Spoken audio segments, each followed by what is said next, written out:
Assalamualaikum warahmatullahi wabarakatuh. Selamat siang. Kami dari kelompok 4. Pada kesempatan kali ini kami akan mempresentasikan chapter 4 tentang income statement dan related information pada mata kuliah Akuntansi Keuangan Menengah 1.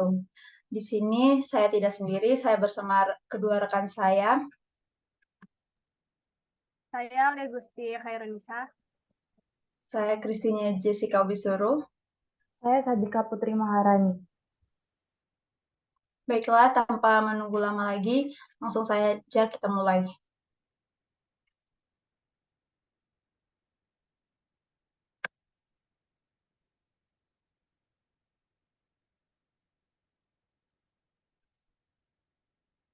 Baiklah, di sini saya akan menjelaskan tentang exercise 4.7.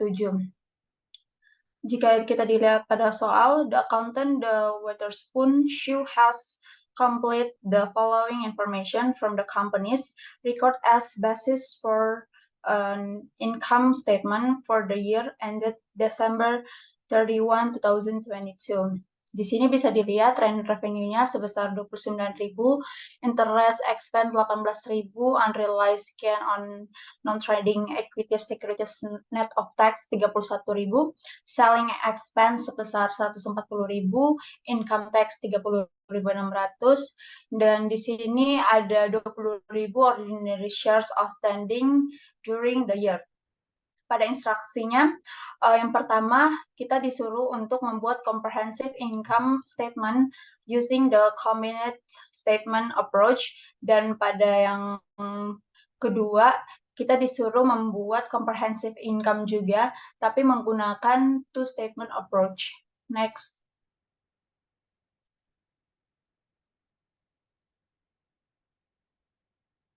Baiklah, di sini bisa dilihat yang pertama ada kita disuruh membuat income statement tapi menggunakan combined statement approach. Pada combined statement approach ini kita mulai dengan net sales sebesar 980.000, cost of dikurangi dengan COGS sebesar 516.000, dan kita dapat gross profit on sales sebesar 464.000. Di sini kita akan menambahkan operating expense. Di operating expense ini ada selling expense sebesar 140.000, untuk salaries, wages expense, depreciation expense, dan supplies tidak ada. Administration expense-nya sebesar 181.000, untuk salaries and wages expense, other administrative expense, dan depreciation expense-nya tidak ada. Maka kita akan mengurangi dengan operating expense sebesar 321.000 yang didapat dari selling expense ditambah dengan administrative expense. Selanjutnya ada other revenues and gains. Di sini rent revenue-nya sebesar 29.000 dan ada loss on sale of plant asset sebesar 15.000 pada soal tadi. Maka kita dapat 100.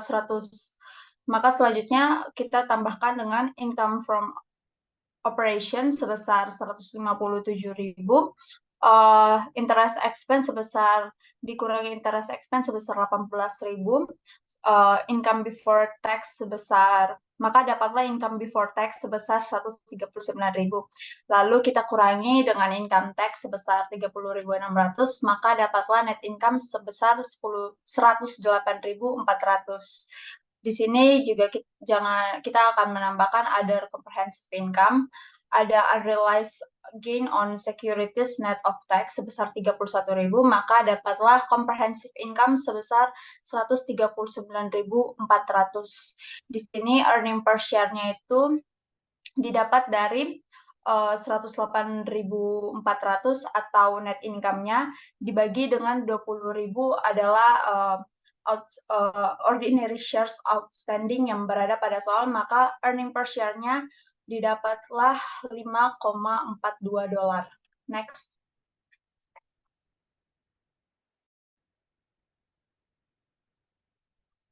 Oke, pada instruksi kedua, kita disuruh membuat comprehensive income juga, tapi menggunakan two statement approach. Di sini hampir mirip seperti combined statement approach. Pada tahapan awal kita menambahkan net sales sebesar 980.000, COGS dikurangi dengan COGS-nya sebesar 516.000, maka dapatlah gross profit-nya sebesar 464.000. Selanjutnya ada selling expense sebesar 140.000, ada administrative expense sebesar 181.000.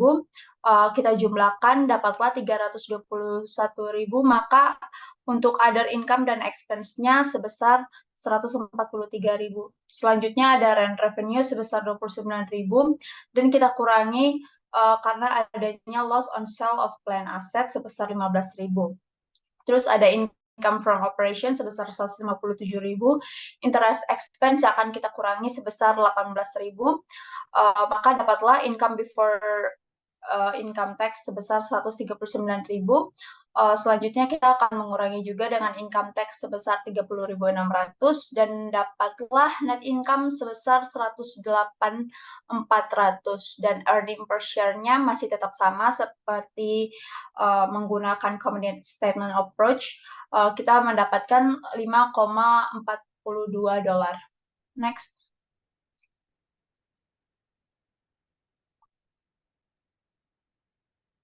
Oke, jika tadi dilihat pada combined statement approach, net income tidak berada pada akhir laporan, tetapi comprehensive income-nya yang berada pada akhir laporan. Tapi pada two statement approach ini, net income berada pada akhir laporan dan untuk comprehensive income-nya dipisah. Di sini ada comprehensive income statement-nya, net income sebesar 108.400, other comprehensive income-nya ada unrealized gain on securities net of tax sebesar 31.000, maka dapatlah comprehensive income 139.000. Selanjutnya itu ada format, ada instruksi ketiga yaitu ditanyakan which format do you prefer. Jadi menurut saya untuk kasus ini saya lebih prefer ke combined approach. Walaupun net income tidak berada pada akhir laporan, tapi menurut saya combined approach lebih mudah daripada two statement approach. Selanjutnya akan dijelaskan oleh rekan saya.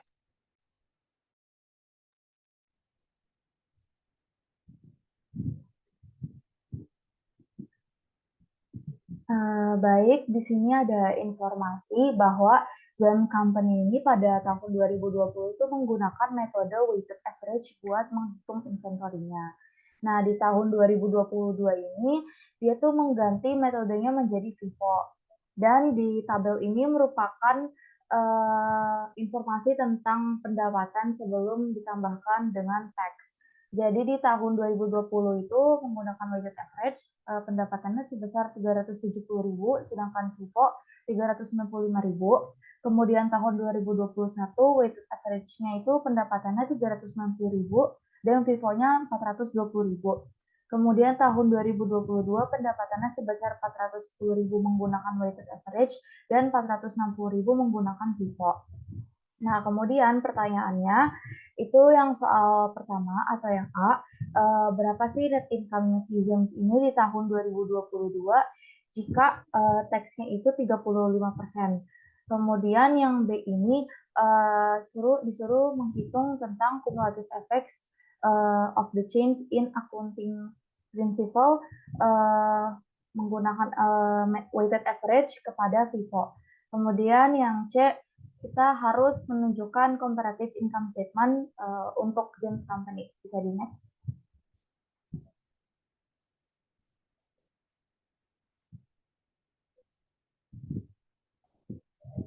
Oke, Oke, jadi yang A ini kan pertanyaannya tentang net income.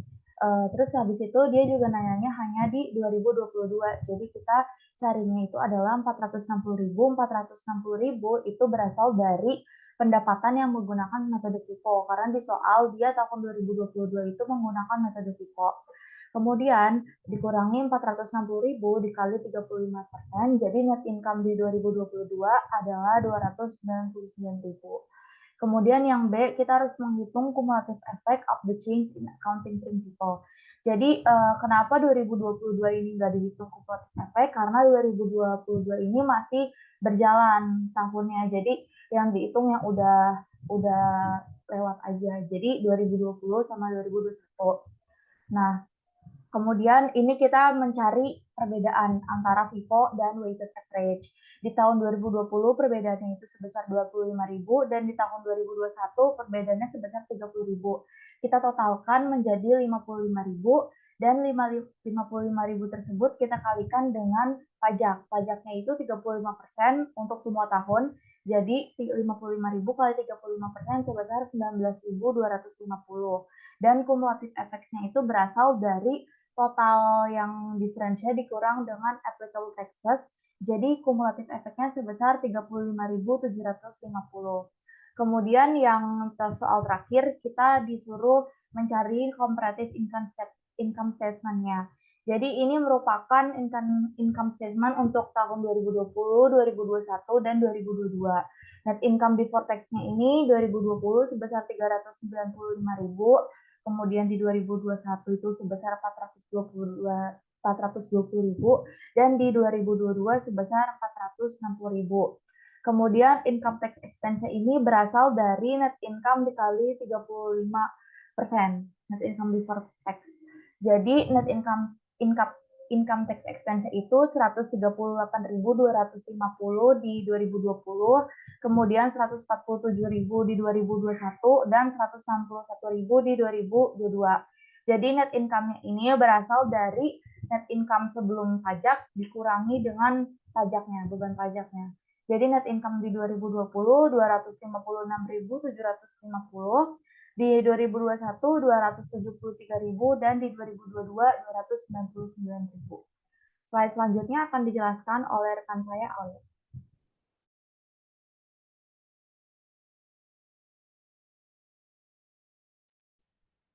Oke, selanjutnya ada soal problem 4.5. Di sini instruksinya prepare an income statement and a return earning statement for the year ended June 30 tahun 2022. Jadi di sini untuk corporation plan itu ada keterangan tentang sales revenue sebesar 1.578.500, sales diskonnya 31.150, CWGS 896.770. Kemudian salaries and wages expense untuk sales itu 56.260, sales commissionnya 97.600, travel expense 28.930, delivery expense 21.400, entertainment expense 14.820, telepon and interest expense 9.030, property tax expense 7.320, bad debt expense 4.850, maintenance and repairs expense 9.130, depreciation expense 4.980, maintenance and repairs expense itu 6.200, miscellaneous selling expense 4.715, supplies 3.450, telepon dan internet untuk administrasi 2.820, depreciation expense untuk office furniture and equipment 7.250, income tax expense 102.000, depreciation understand due to error 17.700. Kemudian ada lagi office expense 6.000, sales returns and allowance 62.300, dividend revenue 38.000, interest expense 18.000, dividend declared on preference shares itu 9, dividends declared on ordinary shares itu 37.000. And keterangan lainnya, the retained earnings account had a balance of 337.000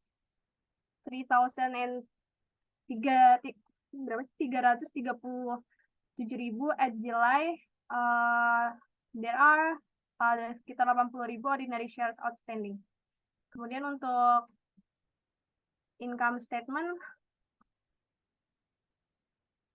ini adalah income statement-nya itu pertama sales dikeluarin, ada sales revenue sebesar 1.578.500, kemudian dikurang oleh sales discount dan sales returns and allowance. Sales discount and return allowance-nya itu dijumlah, jadi sekitar 93.450.